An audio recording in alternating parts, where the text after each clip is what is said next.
Okay, so in the last video we talked about population and sample. We discussed कि population क्या होता है, sample क्या होता है, why and when do we use population and when do we use sample.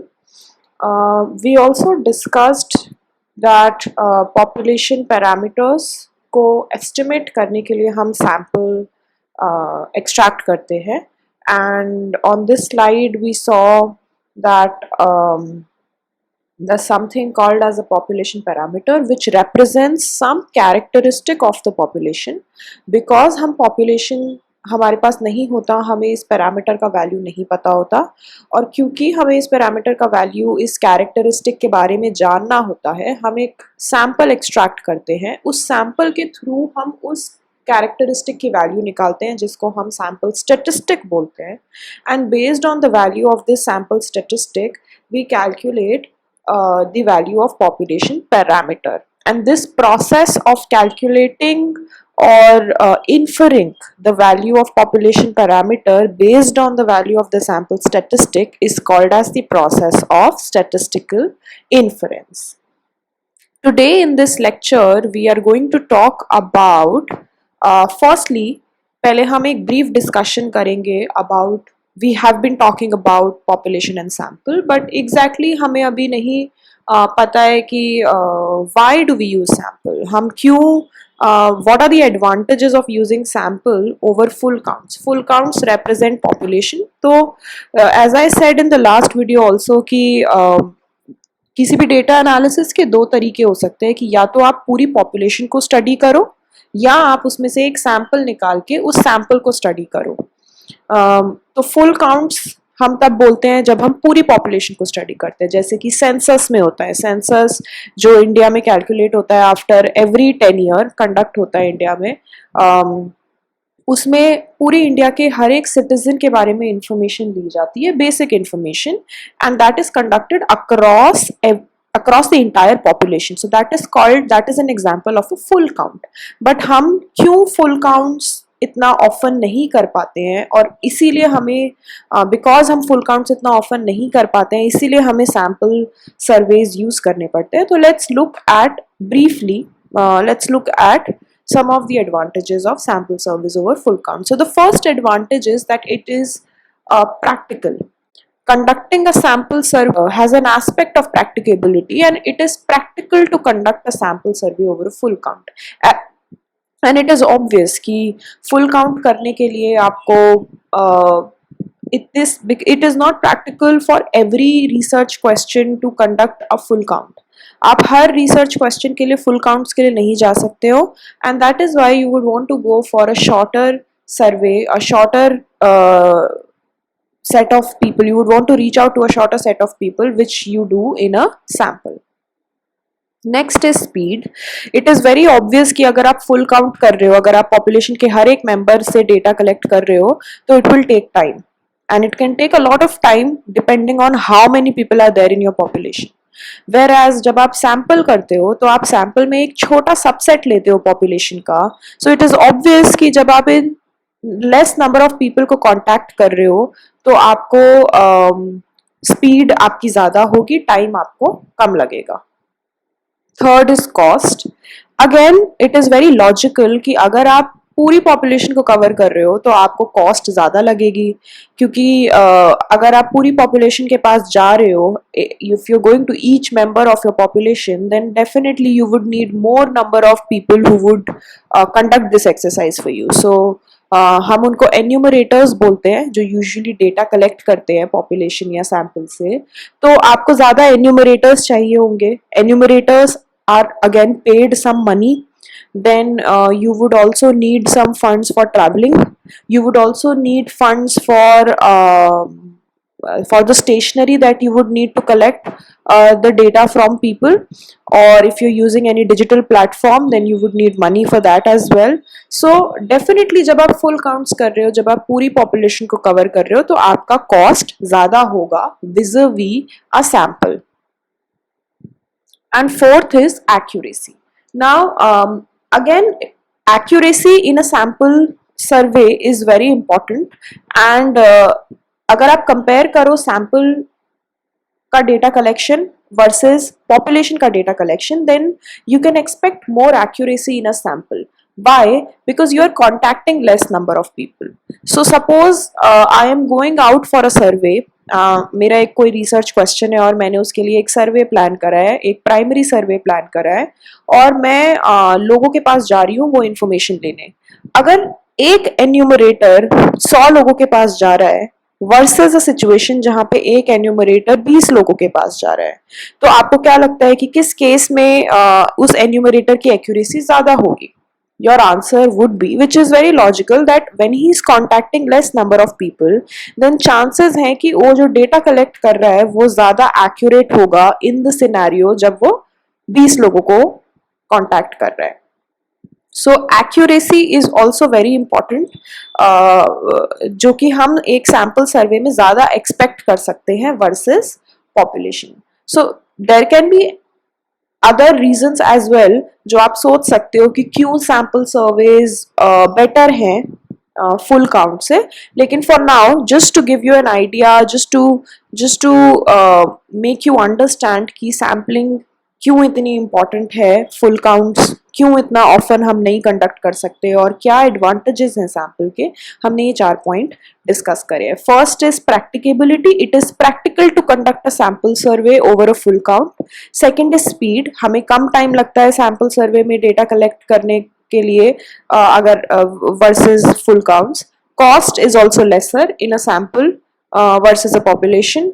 And accuracy, data accuracy, data कितना accurate है ये भी सैम्पल्स में ज्यादा होता है over full counts. Next, what we are going to discuss is one of the very famous methods of sampling, which is called as random sampling. इसका mention हमने लास्ट वीडियो में भी करा था, लेकिन we couldn't discuss this in depth. In this lecture, हम random sampling and किस तरीके से हम रैंडम सैम्पलिंग कर सकते हैं उसको इन डेप्थ डिस्कस करेंगे. So firstly, what is random sampling? So जैसे ही नाम से भी हमें समझ में आ रहा है that it is a random method of sampling. Now what exactly do we mean by random? So suppose random is जिसका कोई पैटर्न नहीं होता है. रैंडम इज समथिंग जिसको आप ट्रेस नहीं कर सकते, जिसका कोई पैटर्न नहीं होता है. इट ऑल्सो मीन्स कि जिसको आप जितनी बारी रिपीट करोगे वो आपको एक रैंडम डिस्ट्रीब्यूशन देगा. सो रैंडम सैम्पलिंग हम कैसे करते हैं? सपोज मैं एक कॉलेज के ऊपर स्टडी कर रही हूँ और मैं उन कॉलेज के कुछ सपोज एक कॉलेज में 1000 स्टूडेंट्स हैं and I am doing some survey and I want to pick 100 people out of these 1000 students from the college. Now random sampling अगर मुझे करनी है तो इसका क्या मतलब होगा? इसका मतलब होगा कि मैं उन 1000 बच्चों की जो उस पूरे कॉलेज में इनरोल्ड है, उन 1000 बच्चों की एक लिस्ट बनाऊं जिसको हम डेटा फ्रेम बोलते हैं, जिसको हम सैम्पलिंग के लैंग्वेज में डेटा फ्रेम बोलते हैं. तो मैं उन 1000 बच्चों की लिस्ट बना के हर बच्चे को एक नंबर दिया मैंने 1 to 1000, and then I suppose make a pool of chits for these 1000 numbers. मैंने एक बोल में ये सारे चिट्स डाले और फिर मैंने रैंडमली नंबर्स जनरेट करे फ्रॉम दैट बोल एंड आई गॉट 100 नंबर्स. मैंने ये नंबर जनरेट करे जब तक मेरा सैम्पल काउंट पूरा नहीं हुआ. मुझे 100 लोग चाहिए अपने सैम्पल में, तो मैंने ये नंबर्स जनरेट करती रही मैं जब तक मेरे को 100 लोग नहीं मिल गए. वंस आई गॉट 100 चिट्स, और जो भी उन 100 चिट्स पर नंबर आए हैं, then I will stop the process. और जो भी उन चिट्स पर नंबर आए हैं, उन नंबर के आगे जिस बच्चे का नाम लिखा है वो मेरे सैम्पल में होगा. This is the most simple method of sampling and it is called as simple random sampling. So random sampling के लिए एक important चीज जो है that is that you need to have your data frame. You need to have your sampling frame. क्योंकि अगर आपको पता नहीं होगा कि कौन से वो 1000 बच्चे हैं जो इस कॉलेज में इनरोल्ड है, तो आप उसमें से एक रैंडम सैंपल नहीं निकाल सकते. सो रैंडम सैम्पलिंग का सबसे बड़ा प्री रेक्विजिट ये होता है कि आपको पूरी पॉपुलेशन का आइडिया, पूरी पॉपुलेशन की नॉलेज, पूरी पॉपुलेशन का इंफॉर्मेशन बिफोर हैंड होना चाहिए. So in random sampling, you start with a complete sample frame of all eligible individuals that have an equal chance to be part of the selected sample. और हर individual का, so basically in that list of 1000 students, हर बच्चे का equal chance है, equal probability है select होने का. So each individual has 1/1000 chance of getting selected. अगर मैं हर बच्चे की प्रोबेबिलिटी निकालूं तो वो निकल कर आएगी 1/1000 and that is equal across each individual. So हर इंडिविजुअल का chance of getting selecting is 1/1000 and that is equal in a random sampling. The selection must occur in a random way, meaning that they do not differ in any significant way from observations not sampled. Now, there are four ways of sampling, four ways of random sampling that we are going to discuss. First is simple random sampling, जो मैंने अभी explain करा. Second is stratified random sampling. Third is cluster sampling, and fourth is multi-state sampling. So first is simple random sampling. आप इस picture में भी देख सकते हो कि simple random sampling का क्या मतलब है. सिंपल रैंडम सैम्पलिंग में आपको सबसे पहले पूरी पॉपुलेशन का फ्रेम पता. So this basically this rectangle here represents our data frame. ये हमारा पॉपुलेशन डेटा है और इसको हम डेटा फ्रेम बोल रहे हैं. हमें इसमें से सैंपल निकालना है. तो अगेन एज आई सेड, जो मैंने अभी एग्जांपल दिया, आप हर इंडिविजुअल को एक नंबर दोगे और आप चिट्स जनरेट करोगे, नंबर जनरेट करोगे, और जो भी नंबर आएगा आप उस नंबर वाले इंडिविजुअल को अपने सैंपल में ले लोगे. आपको यहाँ पे इस पिक्चर में हमने सैंपल काउंट था 3, तो मैंने इस टोटल सैम्पलिंग फ्रेम में से 3 इंडिविजुअल्स 3 नंबर पिक करे और जो भी नंबर आया उस नंबर के करस्पॉन्डिंग जो भी स्टूडेंट था उसको मैंने पिक करा. This is the simplest method of random sampling. The next method could be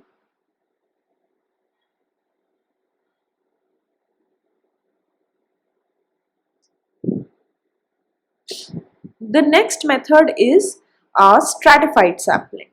Now simple, कई बारी आप अपने रिसर्च क्वेश्चन में ये मेक श्योर करना चाहते हो कि कुछ हेट्रोजेनाइटी हो आपके सैंपल में. बाय हेट्रोजेनाइटी आई मीन कि कुछ वेरिएशन हो आपके सैंपल में.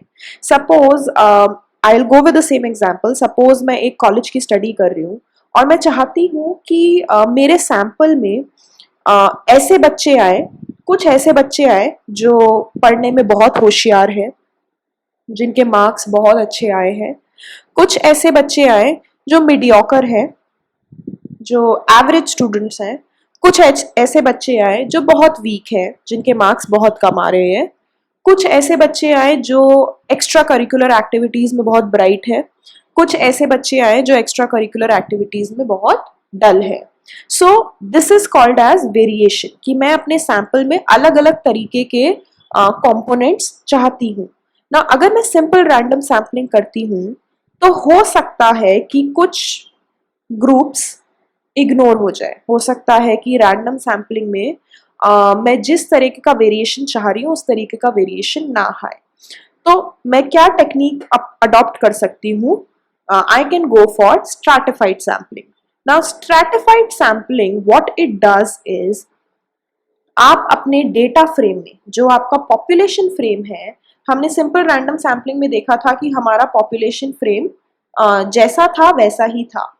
स्ट्रैटिफाइड रैंडम सैम्पलिंग में हम इस पॉपुलेशन फ्रेम को ऑर्गेनाइज कर रहे हैं इनटू स्ट्रेटास. हम डिफरेंट स्ट्रेटा में इसको ऑर्गेनाइज कर रहे हैं. तो मैंने क्या करा है, मैंने ऑल वाइट इंडिविजुअल्स को एक जगह पे रखा, ऑल रेड फिगर्स को एक जगह रखा और ऑल ग्रीन फिगर्स को एक जगह रखा. तो मैंने इनको 3 स्ट्रेटा में डिफाइन करा, 3 ग्रुप्स में डिवाइड कर दिया है based on some similarity. So you will notice कि विद इन द स्ट्रेटा के अंदर सारे इंडिविजुअल सेम है. स्ट्रेटा 1 में सारे वाइट है, स्ट्रेटा 2 में सारे रेड है, स्ट्रेटा 3 में सारे ग्रीन है. लेकिन अक्रॉस स्ट्रेटा अगर आप 2 स्ट्रेटा को कंपेयर करो तो दोनों में डिफरेंसेस हैं, दोनों में वेरिएशन है. So within the strata, they are same, individuals are same, but across strata, individuals are different. Now, in our example of college students, so suppose I have to make strata 1, then I will have strata 1 में people, students who have scored more than 70% in the last semester. So within this strata, I will have all students. इस strata के अंदर सारे ऐसे बच्चे होंगे जिनके 70% से ज़्यादा मार्क्स आए. Suppose second strata में I put individuals जिनके 50 to 70% मार्क्स हैं. नाउ इस रेंज के बच्चे स्ट्रेटा 2 में हैं, तो अगर मैं स्ट्रेटा 2 में से दो इंडिविजुअल पिक करूं तो उन दोनों बच्चों के 50 to 70% के बीच में मार्क्स होंगे. लेकिन if I compare one individual from strata 2 and one individual from strata 1, then दोनों आपस में डिफरेंट होंगे. सो स्ट्रैटिफाइड सैम्पलिंग का पर्पज होता है आप अपने पॉपुलेशन डेटा फ्रेम को रीऑर्गेनाइज करो based on some similarity and then conduct a random sampling on these strata. So this technique divides the elements of the population into small subgroups जिनको हम strata बोल रहे हैं based on the similarity. This similarity could be anything. It could be gender, it could be age, it could be percentage, it could be some other characteristic of the population. So based on the similarity in such a way that the elements within the group are homogeneous. It is very important to note that we want to make sure that within the group the data is same. It is homogeneous and heterogeneous among the other subgroups. Across the subgroups, among the other subgroups, you want to make sure that the data is heterogeneous. And then the elements are randomly selected from each of these strata. So once you have divided your sample population into strata, then what you will do is कि आप हर strata में से randomly कुछ individuals को pick करोगे. So from strata 1 मैंने randomly एक individual pick करा, from strata 2 randomly एक individual pick करा, from strata 3 randomly एक individual pick करा. So you will first reorganize your population into small subgroups based on some similarity such that the individuals are similar within the group but different across the group, and then in the second step आप हर strata में से randomly कुछ individuals को pick करो. So this is stratified sampling. Next what we do is cluster sampling. Now cluster sampling, what do we do? Our entire population is divided into clusters or sections and then the clusters are randomly selected. All the elements of the cluster are used for sampling. Clusters are identified using details such as age, sex or location, etc. Now यहाँ पे I have shown you two figures. The first one represents single stage cluster sampling and the second one represents two stage cluster sampling. Now cluster sampling में हम क्या करते हैं? Again we make groups, but these groups are called as clusters and not stratas. हम क्या कर रहे हैं? हमने अपने पूरे ग्रुप को, पूरी पॉपुलेशन को रीऑर्गेनाइज करा है क्लस्टर्स में. सो this is cluster 1, this is cluster 2, this is cluster 3, this is cluster 4 and this is cluster 5. Now clusters में डिफाइन क्लस्टर्स भी हम किसी कैरेक्टरिस्टिक के बेसिस पे फॉर्म कर रहे हैं. सो यहाँ पे all red individuals are put in one cluster, all green individuals are put in one cluster.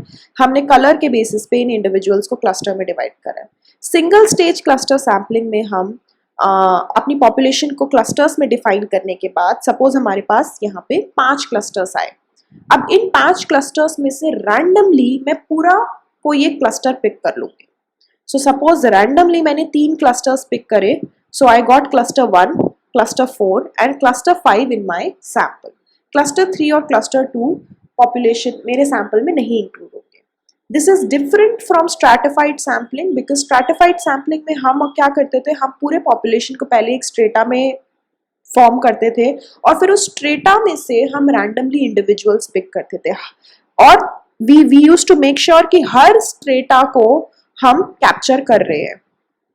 यहाँ पे हम सारे क्लस्टर्स को कैप्चर नहीं कर रहे हैं. हमने पहले अपने पॉपुलेशन को क्लस्टर में डिवाइड करा, फिर हमने इन कुछ क्लस्टर्स, इन 5 क्लस्टर्स में से 3 रैंडम क्लस्टर्स पिक करे, and then we have taken every individual of that cluster into our sample. This is single stage cluster sampling. The other method of doing this could be two stage cluster sampling. Two stage cluster sampling में हम क्या करते हैं, again हम अपनी पूरी population को clusters में डिफाइन करते हैं बेस्ड ऑन सम एस्पेक्ट. यहाँ पे अगेन हमने कलर के बेसिस पे इनको क्लस्टर्स में डिवाइड करा हुआ है. Once we have divided them into clusters, what we do is we pick a random cluster. हमने अगेन क्लस्टर 1, क्लस्टर 4, क्लस्टर 5 मेरे रैंडम सैंपल में आए हैं. Now instead of picking every individual in the cluster, I will again conduct a random sample. तो within cluster 1 मैं कुछ individuals को ही इस cluster में से अपने sample में लूंगी.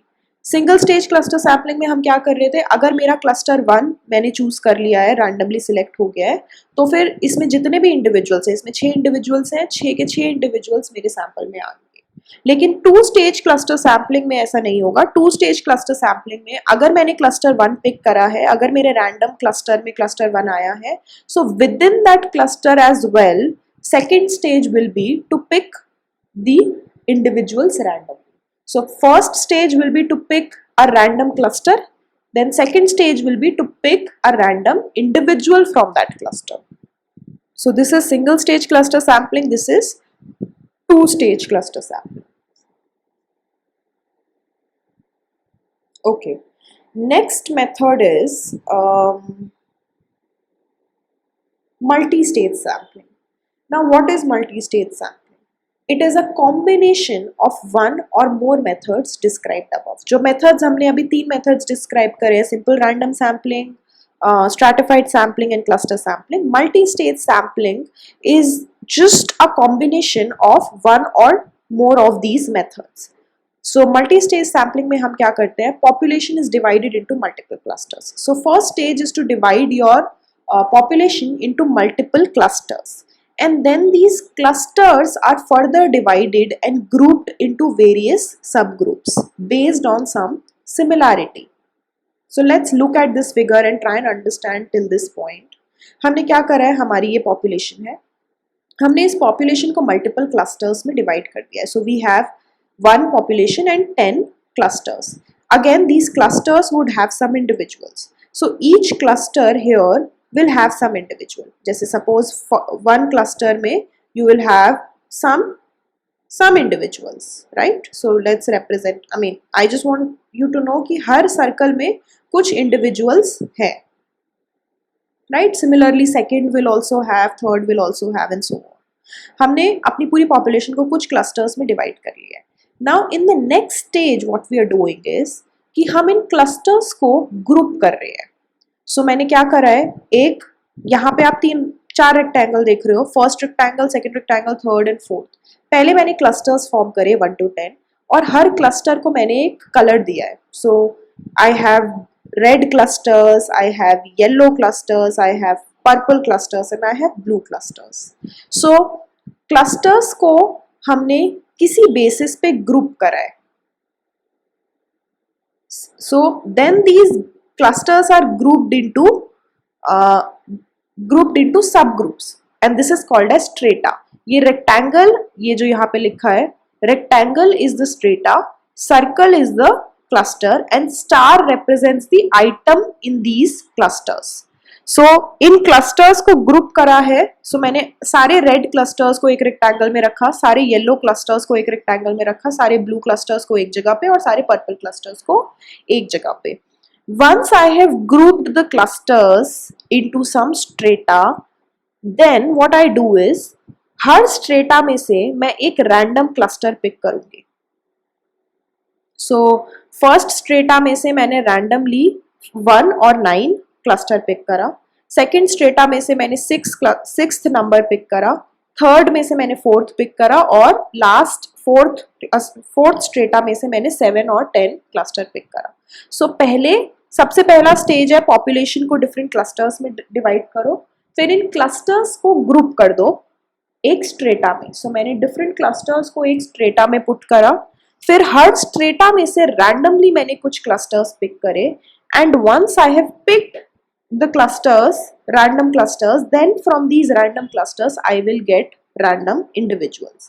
So ये क्लस्टर 1 में से मैंने 2 इंडिविजुअल्स पिक करे, क्लस्टर 9 में से 2 और करे, क्लस्टर 6 में से भी 2 करे, हर क्लस्टर में से मैंने 2-2 इंडिविजुअल्स, 2-2 आइटम्स पिक करे, and this last line will basically be my sample. ये जो लास्ट लिस्ट ऑफ स्टार आया है, लास्ट लिस्ट ऑफ आइटम्स आया है, this will be my sample. This is called as multi-stage sampling. It is slightly different, slightly complex than the other kinds of sampling that we have discussed, but each kind of sampling has their own relevance. तो जब आप sampling करते हो, जब आप अपना research question frame करते हो, तो आप एग्जैक्टली अपने सैम्पल में क्या चाहते हो उसके बेसिस पे आप डिसाइड करते हो कि आप किस तरीके की सैम्पलिंग अडॉप्ट करना चाहोगे. ये चारों ही तरीके रैंडम सैम्पलिंग के हैं, but based on your need, based on the need of your research question, you will identify कि आपको कौन सा मेथड ऑफ सैम्पलिंग यूज करना है. Okay, so for this video we'll stop here. In the next video we will discuss sampling errors. So कैसे sample और population की values different होती हैं आपस में, उसका क्या रीजन होता है और उसको कैसे करेक्ट किया जा सकता है, that will be discussed in the next video under the heading of sampling errors. For this video we'll stop here.